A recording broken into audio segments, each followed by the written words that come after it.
Welcome to The Claw. I'm Eric Holtzclaw, Chief Strategist of Liger. The Claw is the marketing podcast for C-suite executives. I'm joined today by Steve Gielda. He is the president and co-founder of Ignite Selling. Steve, thanks so much for joining us. Hey, Eric, thanks for having me. I really appreciate you being a guest on your podcast. Yeah, so we're going to have a good conversation. We talked a little bit before about how people always talk about sales and marketing together, but then they treat them inside companies almost very separately. They're kind of like, yeah, they're sales and marketing, but how do those people interact? So talk to me about what you guys do at Ignite Selling. Yeah, so Ignite Selling is a sales enablement company. Now, the term sales enablement is a very broad term.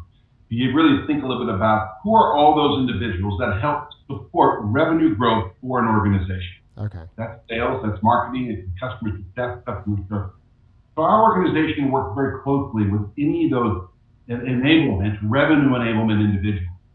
And so we often find that the interaction between sales and marketing, maybe sales and customer service, or marketing and customer success, are often sometimes misaligned. Yeah. So our organization kind of comes in and works very closely with all of those organizations, all of those people within an organization, to help ensure that we are putting the proper processes and systems and training in place in order to help accelerate revenue.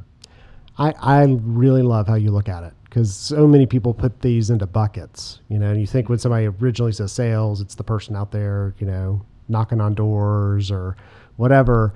If you think about sales enablement, that's so comprehensive, because I talk about marketing being cradle to grave, and sales can also be that across everyone. Everyone is a salesperson within the organization. So that's a really smart way to look at it. How did you get there? Like, what was your background, and how did you decide or see this as an opportunity? Yeah, so I've been in sales ever since I got out of college back in the 80s, and started my career in sales. Spent 10 years with Lanier. In the office product space, when technologies such as CD-ROM and that type of technology was kind of coming out in the late 80s and early 90s, and worked there for 10 years. And then I got into the performance consulting space, working for a gentleman by the name of Neil Rackham. Many of your listeners might be familiar with a book called Spin Selling that he kind of came out with back in the 80s. And that was my first entree into this performance consulting space. And back in those days, we worked very closely with how companies are launching new products to salespeople and some of the common traps and challenges that organizations were facing. So I spent a number of years working for Neil Rackham with a company called Huffwade at the time. And then in 2002, my business partner, Kevin Jones, and I decided to go ahead and break off on our own. And a few years later, we decided to start a company called Ignite Selling. And Ignite Selling, as I mentioned earlier, is a revenue enablement company that is designed to help organizations find ways to accelerate revenue growth. And we work with many different types of companies and industries, whether it be fintech, manufacturing, healthcare, straight banking. Yeah. And our job is to try to put in the processes and the systems to help organizations grow. Very nice. Well, back in the day when you were selling for Lanier Worldwide, I was buying tech products. So, because I'm a recovering technologist. So, and I saw that in your background, and I felt like I bought like printers or office equipment or something from them. Maybe I got that wrong, but the name sounded really familiar in that period. And back then, things like that kind of equipment and CDs and DVDs were very, very expensive. So I remember one of the first laptops I bought that had a DVD in it was $7,000. You had to buy them off out of JNR Computer World. So, which brings me to a topic that you'd like to talk about, which is around the idea of, customer objections. And one of the biggest customer objections that comes up is always like, well, if it's cheap enough, or if we had the budget. So how do you coach around price not really being a good objection? That's a great jumping off point. And I think, when you tie that back to kind of marketing in general, and you ask, why isn't this product done? Or why are we losing the competition? Number one answer coming from salespeople in our research, 74% of the time, is they're simply blaming price. They're blaming price as the reasons why they lost their sale. However, if you dig just a little bit deeper, and you don't have to go very deep, you simply start off by asking one question. Other than price, what were 2 or 3 other decision criteria that customers usually compare us against competition? Yep. Typically hear crickets. And if a sales representative is savvy enough to come up with an answer, they'll say, well, in addition to price, some of the other criteria was the ease of use of our product and our breadth of portfolio, and maybe our experience in the industry. Great. So what I hear you saying, Mr. Sales Rep, is that it's price, breadth of portfolio, it's experience in the industry, and ease of use. Terrific. Got another question for you. Whose criteria is that? Because there are multiple influencers involved in any kind of sale. Right. My question to you, Mr. Sales Rep, is whose criteria is that? Yeah. And all of a sudden you start to kind of expose a little bit that maybe they didn't lose because of price. They lost simply because they were outsold. Yeah. And so our research kind of unpacks a lot of that and provides solutions as to how do you avoid that price excuse. And what is it that marketing needs to do? And what is it that salespeople need to do? And what is it that sales leaders need to do to support their sales organization at being smarter, more strategic, thinking more critical about the opportunities to which they're chasing, particularly in a more commoditized marketplace, or where maybe it's not a commoditized marketplace, but your solution is not the low-cost provider. Yeah. What do you do? And so that's kind of the work we do. Nice. I like that. In 2002, when you were starting your business, I was starting a research company, and I owned that research company for 10 years. And that was always the first thing anyone would ever say is like price. And so we just removed it. We're like, pretend price is not an object. Like you can pay whatever. What are the other reasons you would make this decision? And I like the idea that you lean into the kind of marketing as part of it, because brand and the perception of the company and the individual you're talking to, if you want it bad enough, you will find the money for it. Like you will find the money. And we have examples of that all over the place, right? People driving overly expensive cars or drinking that $5 a day coffee, right? Like that's price didn't come into consideration there, right? You were thinking about the other things. And getting into those objections too. So if you are working with a salesperson and kind of walking them out of that, like, coaching them around how to get those objections out of the way, is it work that's being done before you get to the salesperson, or how does the salesperson like maneuver that conversation in an effective way? I appreciate the question. I think that it's both, but I think step one is for us to help an organization in general, whether it's a salesperson or an entire sales team. First, slow down, pause for a second, and begin to ask yourself three things. One is, am I engaging the right people? These are things to which salespeople they need to do before they go in and talk to the customer. If it's an account to which a salesperson's already been working, they have a tendency to falling into this trap by making assumptions that the people that were involved with the last product I sold are the same influencers involved this time. That's a dangerous assumption. And so we have to help salespeople kind of unpack that just a little bit by asking maybe the question, who's your competition speaking to for this opportunity that you're not? Yeah. Do you know? Could you be vulnerable if you don't know? And so that's one simple thing that we should be doing before we go talk to the customer. Because salespeople often fall into the trap of assuming that the people that I've been engaging with for the last 6 years are the same people who are going to be involved, that would be potentially involved in buying this new product.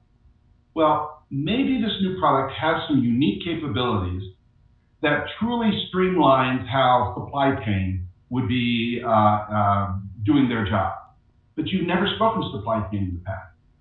Maybe it's time to go talk to supply chain. Yeah. Or maybe it's time to go talk to IT. Or maybe it's time to go talk to legal. Yeah. Whatever.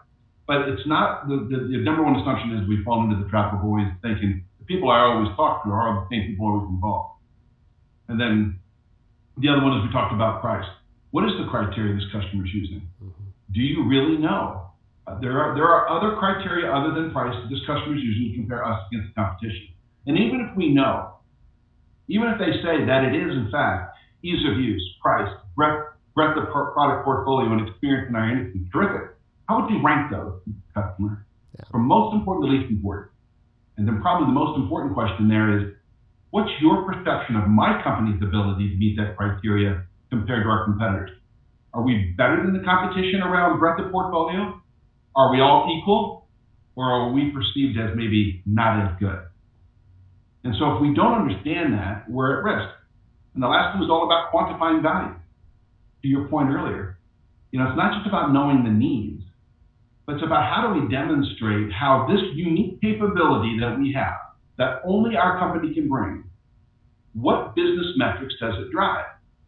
And so another question we ask our sales people that we're working with is, what are 2 or 3 business metrics that this person is being held accountable for improving next year?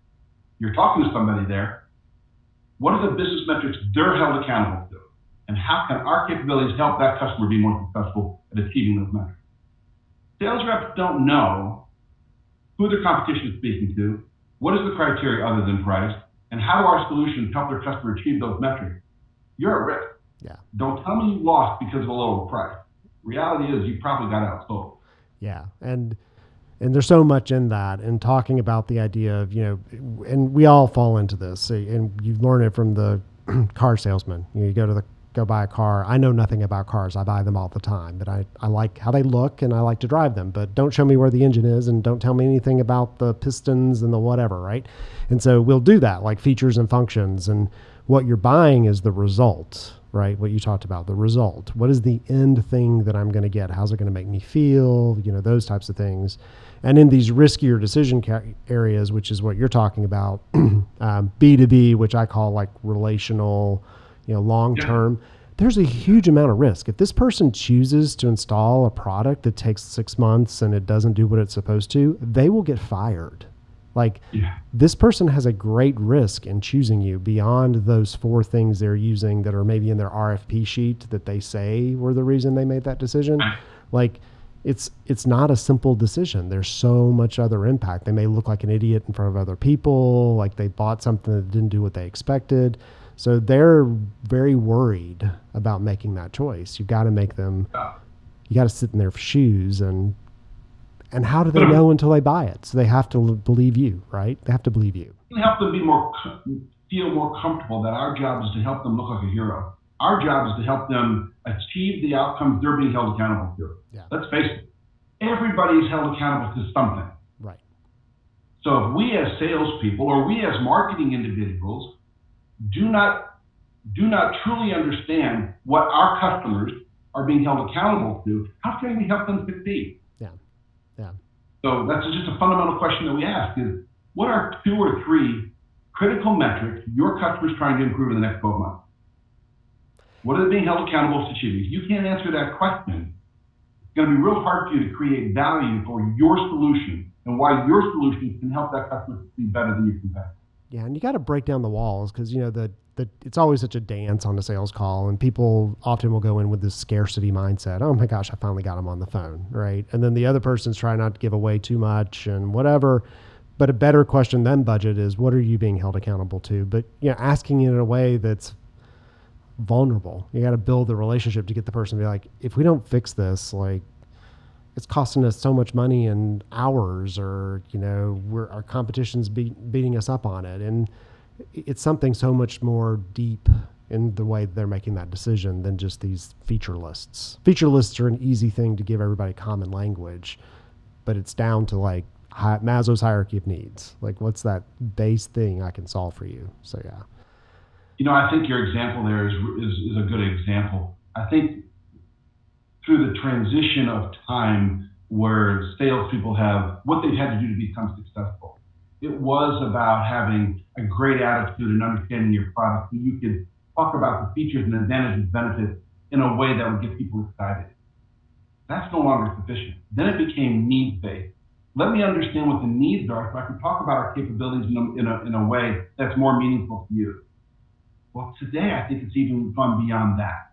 Now it's about, how can your solution quantifiably help me drive my outcomes? Yep. And if you just understand the needs, those are table stakes. Right. If you can talk about what's the why behind that need. Why do they want a way to accelerate a particular type of client base? Why do they want to grow revenue within an existing customer base? What's the reason behind it? Well, if I find out that the reason behind it is because if they can go back into an existing customer and sell this other product that most customers are not buying, that product has a 35% margin. So if I can help that client increase revenues of that particular product, I'm going to make them more profitable. That's the why behind it. The salespeople often stop at the need. They have a need of wanting to penetrate their customers better. Great, I've got products to help you do that. What's the why behind it? What's the quantitative why behind it? And I think that's what salespeople need to do to be successful. It's super smart, and it requires you to ask some tough questions and to even to doubt what they tell you. You're like, we're trying to solve this integration issue. No, you're not. You're not trying to solve an integration issue. That's a terrible thing that you're trying. Like, why? What's the result? Are you going to save money on the back end? Can you sell this 35% product? Are you getting beat up by your PE firm? Like, where does that fit? And if you can start to talk about it in that language, then, because what they're asking for may not even be the right problem. Like, there may be a way to circumvent that your company can still do. And then you look like a hero and you can grow the account. So yeah. Okay. Well, nice conversation. So we're going to take a commercial break. And when we get back, I want to talk to you about a place I see companies commonly failing and see what your advice is in that category. So you're listening to The Claw. I'm Eric Holtzclaw, Chief Strategist at Liger. I'm talking today with Steve Gielda. He is the president and co-founder of Ignite Selling, and we're having a nice conversation about that thing that everybody likes to lump together, sales and marketing, and how those two really can interact with each other in a way that gets you to those meaningful results you're looking for. We'll be right back. The Claw podcast is brought to you by Liger. Liger is a hybrid marketing firm combining a brand strategy consultancy and a production house that offers the full range of content and creative services. We can be your entire marketing department or your entire marketing department's favorite people to work with. We save the world from boring, broken marketing by putting businesses in brand therapy so they can express their most authentic, memorable selves. And then we share their story so they can be known. For more information, visit ligerpartners.com and follow us on our social media platforms. And we're back. You're listening to The Claw. The Claw is the marketing podcast for C-suite executives. And if you want an episode that is important to C-suite executives, this is one. It's around how sales and marketing need to work hand in hand to make sure that you're going to meet those revenue goals. I'm talking today with Steve Gielda. He is the president and co-founder at Ignite Selling. And Steve, I'm going to set you up with a little bit of a scenario. So you talked at the beginning around the idea that your company is more than sales. So it's revenue enablement. And so I love that as a term. And what we run into with companies often, we do a lot of enterprise, maybe SaaS companies who they're known for something in the market, so they've come to market with this product, and or they may be an M&A company, so they do a lot of M&A. So it's a company buying a lot of other companies, and so they're additively putting these things in place. And so I live in this fun little world that when they decide to do something new, so they're going to add something to that enterprise suite, or they're going to buy a new company, I hear about it pretty quickly because they'll say, hey, we're going to have to put a press release out. We need to make sure the website gets updated. And so we do all the fun marketing things. How are we going to brand it? How are we going to take it out to the customer and those types of things? But those products sometimes fall flat. What could be missed by companies in those kind of categories? I think there's probably four things. All right. That's good. That marketing can probably do to support the successful launch or introduction of that product to market. Okay. Three of the things I'm going to talk about are common assumptions. I mentioned it a little bit earlier, but let's take a little deeper dive into each one of those. Marketing has a tendency to assume that the salespeople know exactly who to go speak to inside that organization. Let me ask you a question. You leave a sales representative up to their own devices, their own responsibility, going into a company to talk about a new product, where are they likely to go talk? The person they've talked to before, someone that they know in the company that they've sold a product to before, that type of thing. Easiest. They're going to go where the relationship is. Yeah. They're going to go where low-hanging fruit. Yep. Correct. And that may not necessarily be a bad thing in itself, but to assume that the individuals to whom our salespeople have relationships with is the best people for them to go to for this new product is a dangerous assumption. So what role does marketing play? Well, marketing has to play a role that simply says, let's explore the unique value of our capabilities for this new product and what it means to the different individuals inside our client organizations. And so it's important for marketing to say, okay, we've got 3 unique capabilities about this new product. Unique capabilities are, we're the only ones that can do it. So we've got 3 unique capabilities. Let's talk about who cares. Who should care about those capabilities inside our client organization?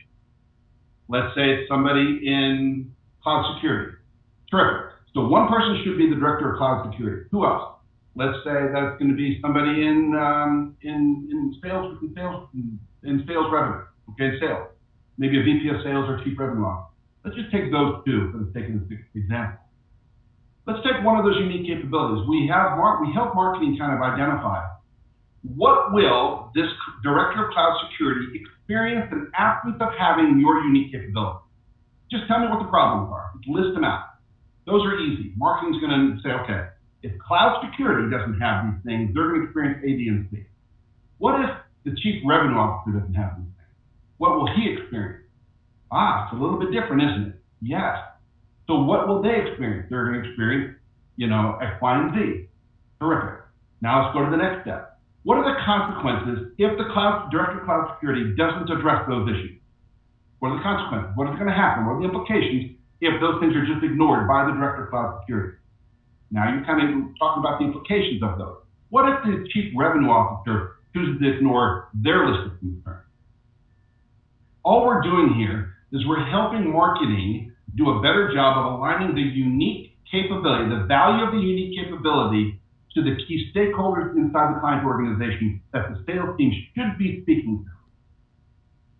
Now, there's more to that activity, more to that exercise. But what often happens is marketing simply leaves sales representatives up to their own devices. They say, we're launching this new product. Just come on, you can say, go get them, boys and girls. Yeah. And then go, and they end up going to the people that they know. And it isn't always the best way to launch a new product. So that's kind of number 1. Yeah, and I like what you're talking about in the creating it creates a talk track for them too. So is your company experiencing any problems in this category versus, hey, we got this new thing. I'd love to take you to lunch and talk to you about it, right? And if there's like, well, I don't know, but Jim over here might, right? It does give me a bridge. But yeah, okay. Number 1. I like that there's 4. This is amazing. That's actually, that was kind of 1 and 2 combined. Okay. One is your sales representatives know who to talk to, and the other kind of 1A to that was what should marketing? Yeah, what should they say to them? Yeah, perfect. So number 2 to this one is marketing needs to help sales representatives understand what decision criteria is not often being considered by a customer. You mentioned the word RFP earlier.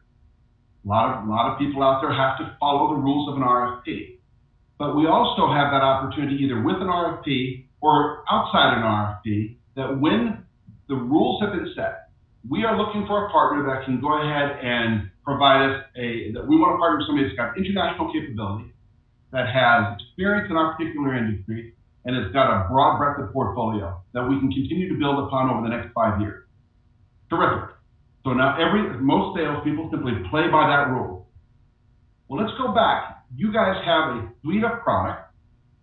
What criteria is not being considered by the customer but should? Yeah. Maybe one of the unique capabilities that you can bring to the table is seamless integration.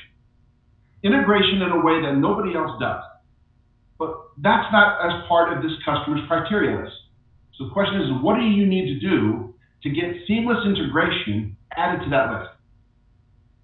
And so marketing needs to help salespeople establish a list of criteria that is often ignored by their customers. Because customers are playing by the same rules they always have. I'm looking for somebody who's got international experience, somebody who's got a broad breadth of portfolio, who's got experience in our industry. Great, those are table stakes. Right, yeah. When it comes right down to it, what are you doing to differentiate yourself? So you need to come up with those things that are unique to you. And if you have a unique capability, seamless integration, for example, that integrating in a way that nobody else can, then what do you need to do to get that engaged? So that's shaping the decision criteria in your favor. That's number 2. I like that. And that having the marketing department help you with how to pivot a question towards something else, which we should be we're good at that. Like, how do I deflect it to what we actually want to talk about? And the idea of the rule breakers always win, not the rule followers anyway. So like, if you're referring to an RFP, figure out how to break the rules a little. You'll get some attention. Don't miss the date it has to be in, but come up with a way to like insert something like that makes them go, wait, maybe we haven't considered everything here. So yeah. Right. Yeah. Right. And most companies we work with, by the way, Eric, have more than just one unique capability that's not being considered as part of the decision. 100%. And the person who writes the RFP is probably the least person to be even evaluating it, right? Like they don't even know what they're buying. They've got some checklist they're going after. Yeah. You probably have some listeners here that simply say, listen, the RFP is the RFP. We can't change that. Yeah. And that might very well be true. But that doesn't mean that you won't have the opportunity in some kind of written response or some kind of verbal presentation that you can't talk about the importance of other criteria, i.e. highlighting those things that only you can do, okay, throughout that RFP process. Yeah. Too often people have blinders on. The criteria has been set, I've got to play within these rules, and I can't even ask a question about why this type of criteria is not even listed. Or I will never have the opportunity to go ahead and frame out why our company is going to be the best choice for this company and put in there what the unique capabilities are. I think that's wrong. I do believe that there are plenty of opportunities for us to talk about those unique capabilities, even within a locked RFP process. Yeah, 100%. But we get into this routine of simply saying, nope, can't do it. Yeah. And when in reality, if you step outside and you think just a little bit before you act, you'll find that opportunity. Okay, nice. Like it. And then what's the last one? The last one is, how do we really quantify the value? Marketing plays a role. When they're launching a new product, they need to be able to help salespeople understand what business metrics these capabilities or this new solution can drive for our client. Don't talk about this new capability just in a vacuum of features and benefits. Talk about which levers of our client organization does this product drive, so that the salespeople can go in there and start to explore and inquire around those particular metrics. Too often, marketing just leaves it up to the salespeople to figure that out on their own. Smart marketing organizations are doing a better job today of speaking to their clients to whom that product's going to be sold to before the product's even launched, and finding ways to quantify the potential impact that this product can have on the key business metrics of that potential client. Yeah. Bridging that gap so that salespeople don't have to figure it out for themselves. Their job is merely to go inquire about it, the better off you're going to be. So those three things: help your salespeople understand who they should go talk to and what the potential value is. Help your salespeople do a better job of talking about the missed opportunity around the decision criteria that's not often being considered, and provide the potential quantifiable metrics that your product can drive. Yeah. You can help your sales team with that data in any kind of new product launch. You're giving your sales team just one step ahead, one step. And it's not about time, it's not about revenue of that new product, but it's about time to revenue. We know that new product's going to grow. It's going to help our revenue expand. But we have a short window to really capitalize on that. So when you're launching a new product, make sure your sales team is prepared. Yeah. And those are just three things that marketing can do to ensure that the sales reps are prepared, make sure they can hit the ground running, capture as much revenue in the first 9 months of that product launch versus waiting for it to trickle out over the next 3 years. Yeah, and I'm going through thinking of some past experiences that I've seen and thinking about how, typically it's like the product or the tech team that talks about the new feature or function, and how I can just see the slide deck right now. It's like that they do that part with the sales team. Like, hey, there's this new thing and it's going to get plugged in here and these are the things it does.